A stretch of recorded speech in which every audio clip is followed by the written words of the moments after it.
오늘 우리에게 새날을 주신 하나님을 찬양합니다. 찬송가 408장 찬양하겠습니다.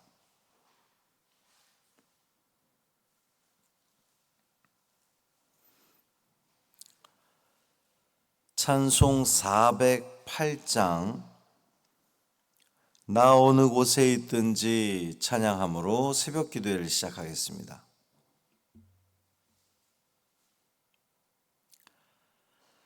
나 어느 곳에 있든지 늘 마음이 편하다.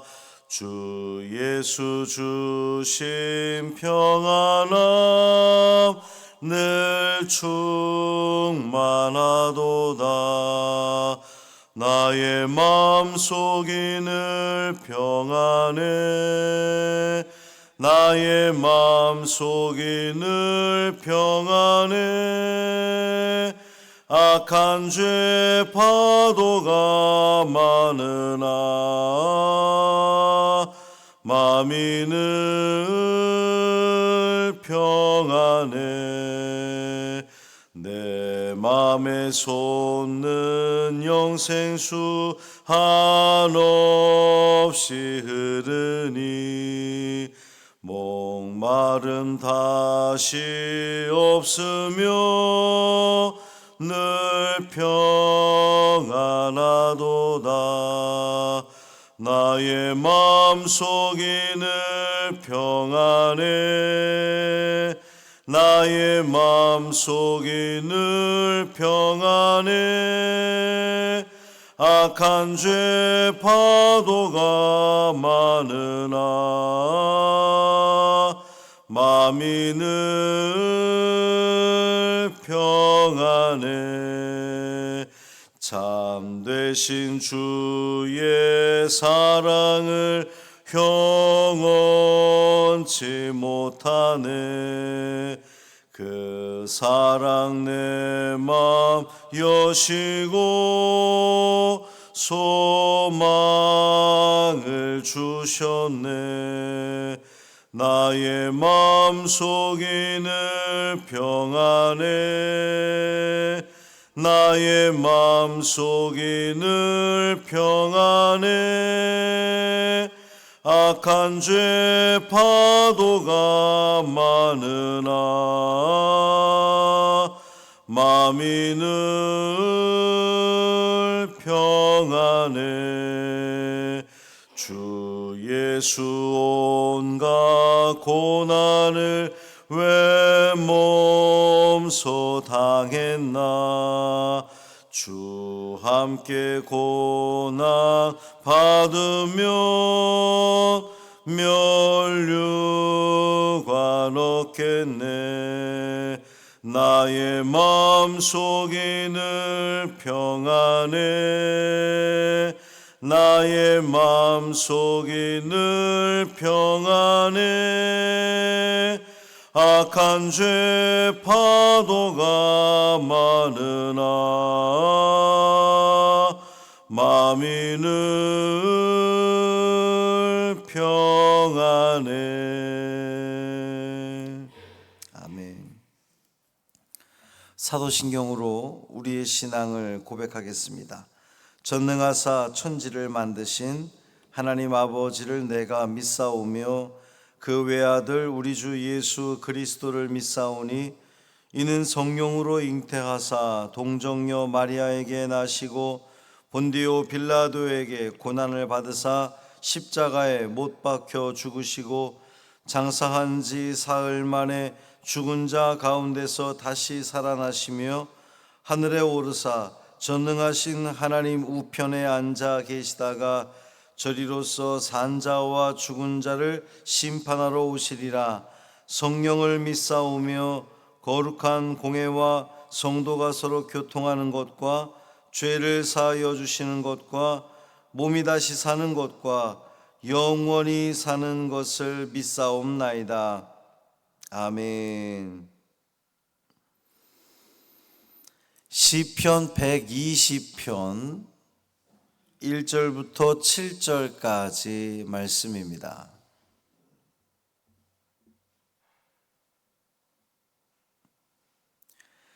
시편 120편 1절부터 7절까지 말씀 함께 읽습니다. 내가 환난 중에 여호와께 부르짖었더니 내게 응답하셨도다. 여호와여, 거짓된 입술과 속이는 혀에서 내 생명을 건져 주소서. 너 속이는 혀여, 무엇을 내게 주며 무엇을 내게 더할꼬. 장사의 날카로운 화살과 로뎀나무 숯불 이리로다. 메색에 머물며 계달의 장막 중에 머무는 것이 내게 화로다. 내가 화평을 미워하는 자들과 함께 오래 거주하였도다.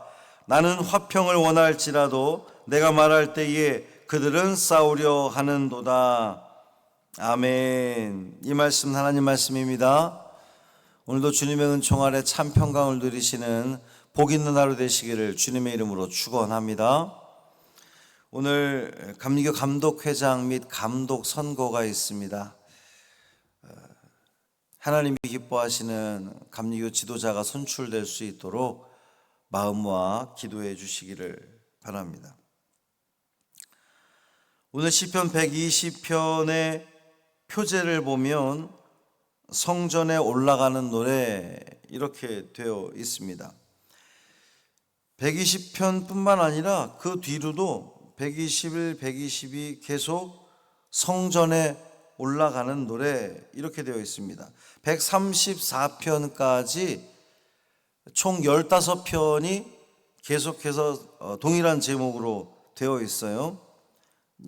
물론 저자는 다르다고 그렇게 여겨지는데, 이 성전에 올라가는 노래라고 하는 제목은 이스라엘 성인 남자들은 1년에 3번 성전에 올라가서 제사를 드려야 되는데, 6월절, 77절, 초막절 이때 성전에 올라가 예배를 드릴 때에 이제 타지에 다른 나라라든지 타지에 살던 모든 사람들이 이 절기가 되면 예루살렘에 올라가는 겁니다. 근데 예루살렘이 이스라엘 다른 일반 지대보다 높은 곳에 위치해 있었기 때문에 성전에 올라가는, 그러니까 순례자들이 예배를 드리러 제사를 드리러 오면서 그 성전을 향해서 올라갈 때에 부르는 그런 그 순례자의 노래다, 이렇게 보면 됩니다. 1절 말씀 보면 내가 환난 중에 여호와께 부르짖었더니 내게 응답하셨도다 그랬어요. 시인은 환난 중에 여호와께 부르짖었습니다. 간절히 기도했다는 말이죠. 삶을 살아가면서 문제가 발생했을 때에 하나님께 부르짖고 하나님을 찾는 것은 아주 바람직한 일입니다. 그 문제 해결의 열쇠가 내가 이 환난에서 건짐받을 수 있는 그 이유는 하나님께 있다, 달려있다라고 하는 그 믿음의 고백이 있기 때문에 하나님을 찾는 거겠죠. 시인이 당하고 있는 환난은 과연 그러면 무엇일까? 5절, 6절 말씀 보면 메색에 머물며 계달의 장막 중에 머무는 것이 내게 화로다. 내가 화평을 미워하는 자들과 함께 오래 거주하였도다. 이 메색은 이스라엘 북쪽에 위치한 도시인데 군사력과 경제력이 아주 뛰어난 그러한 도시입니다. 또 게달은 아람 나라의 그 다메섹 남부에 위치해 있는 그 사막 유목민들의 거처입니다. 이곳에 사는 자들은 그동안 계속해서 이스라엘을 공격해 왔어요. 그러니까 메색에 머물며 게달의 장막 중에 머문다고 하는 것은 시인이 악인들 사이에, 이스라엘을 괴롭히는 악한 사람들 사이에 지금 머물고 있다라고 하는 의미로 읽으면 됩니다.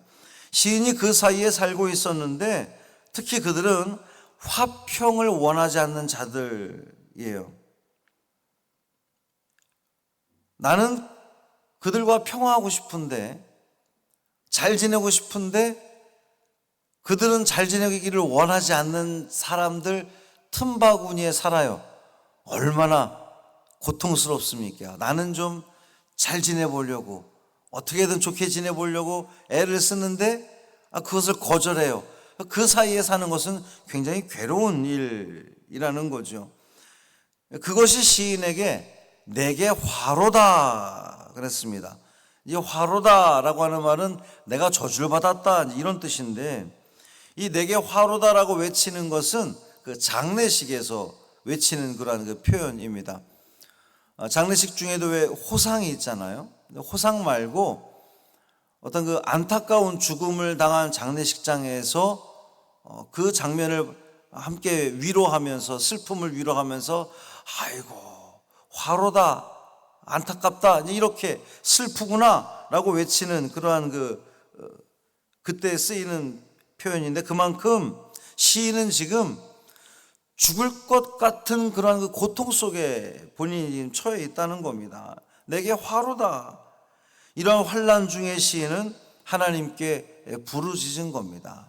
죽을 것 같은 고통 중에서 하나님을 찾고, 하나님께 이 문제 해결의 열쇠가 하나님께 있다고 믿고 하나님을 찾은 거예요. 하나님께 부르짖은 겁니다. 그리고 하나님은 응답하셨다 그랬어요. 2절 이하의 말씀 보면, 여호와여 거짓된 입술과 속이는 혀에서 내 생명을 건져주소서. 너 속이는 혀여 무엇을 내게 주며 무엇을 내게 더할꼬. 장사의 날카로운 화살과 로뎀나무 숯불이로다. 시인을 괴롭게 하는 이 악인들의 정체는 거짓된 입술과 속이는 혀를 가진 자들입니다.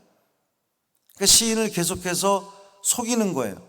가까운 이웃이란 이야기입니다. 아주 먼 사람이 아니라 가까운 이웃에 있으나 시인을 속여서 곤경에 빠뜨리는 이들, 그들로부터 내 생명을 건져달라고 시인은 부르짖고 있는 겁니다. 그렇게 거짓된 자들, 남 등을 쳐먹는 자들은 4절 말씀, 장사의 날카로운 화살과 로뎀나무 숯불이 그들에게 돌아간다는 겁니다. 내게 무엇을 줄꼬? 너희들에게 무엇이 돌아갈까? 장사의 날카로운 화살, 로뎀나무 숯불, 하나님의 심판을 상징하는 겁니다. 7절 말씀 보면, 나는 화평을 원할지라도 내가 말할 때에 그들은 싸우려 하는도다. 하나님의 심판을 받아 마땅한 이 악인들은 그 사이에 그 시인이 있으면서, 악인들 사이에 있으면서 시인은 화평을 원했는데 그들은 그 화평을 거절했다는 거죠. 여전히 싸우려 한다는 겁니다. 인간적인 노력을 다해서 어떻게든 잘 지내보려고 했지만 그들은 화평을 원하지 않았다는 겁니다. 시인이 할 수 있는 건 오직 하나, 하나님께 간구하는 겁니다. 부르짖는 겁니다. 내 생명을 건져 주소서. 평화를 원하지 않는 그 사람들 사이에 틈바구니에서 죽을 것 같이 괴로운 일이니 주여 나를 그곳에서 건져 주소서. 1절에서 하나님은 그 부르짖음에 응답하셨다 그랬어요. 오늘 우리도 이와 같은 상황에 삽니다. 아무리 평화를 좀 이루어 보려고 해도, 잘 지내보려고 해도 저주받아 심판당할 마땅할 그 자들은 여전히 화해를 거절합니다. 이때 우리가 할 수 있는 것, 하나님께 기도하는 겁니다. 하나님께 부르짖는 겁니다. 하나님은 우리의 간절한 기도에 응답하십니다. 그러니 구체적으로 기도하십시오. 하나님, 나에게 지금 이런 그 어려움이 있습니다. 환난이 있습니다. 저 악한 혀를 가지고 나를 괴롭히고 거짓된 입술로 나를 힘들게 하고 이 모든 평화를 깨뜨리는 저들을 주님이 좀 어떻게 해 주십시오. 나는 할 수가 없습니다. 전적으로 다 주님께 맡기오니 주님 나를 이 고통 속에서 건져 주십시오. 그러면 하나님께서는 하나님의 방법으로, 우리의 방법이 아니라, 인간적인 방법이 아니라 하나님의 방법으로 하나님의 뜻 가운데에 그 모든 어려움들을 이기게 하실 줄 믿습니다. 견딜 수 있는 마음을 주시든지 아니면 그들의 그 악한 입들을 닫게 해주시든지 어떤 그 상황을 만들든지 하나님은 하나님의 방법으로 행하실 겁니다. 그러니 전적으로 하나님께 믿고 주님께 맡기시기를 바랍니다. 하나님께서는 반드시 응답하실 줄 믿습니다. 오늘 감리교 선거에도 주님의 평화가 임하기를 소망합니다. 각자 목표를 가지고 경쟁했지만 그 결과에 모두가 다 승복하게 하시고 또 고소고발이 사라지게 하시고 평화를 찾게 하여 주옵소서. 기도해 주시기를 바랍니다. 하나님께 간절히 기도하면 하나님께서 응답하셔서 우리에게 또 우리 감리교회에 평강을 주실 줄 믿습니다. 복된 하루 살아가시기를 주님의 이름으로 축복합니다. 살아계신 아버지 하나님 감사합니다. 환난 중에 주님께 부르짖사오니 주님 응답하여 주옵소서. 우리는 주님께 다 맡깁니다. 전적으로 맡깁니다. 내가 해결할 수 있는 것이 없습니다. 나는 평화를 원한다 할지라도 내 주변에 그 모든 악한 자들이, 괴롭게 하는 자들이, 이 평화를 깨뜨리려고 하는 자들이 우글거립니다. 내 힘으로 할 수 없사오니 주님께서 주님의 방법으로 행하시옵소서. 평화를 주옵소서.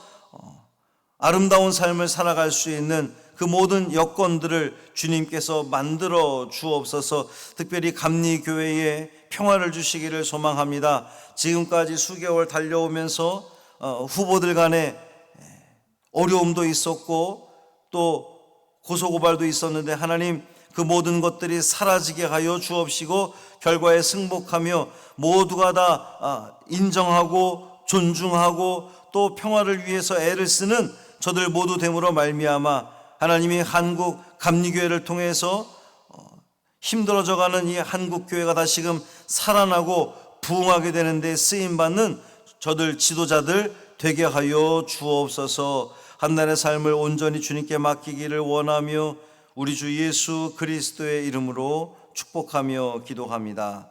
아멘.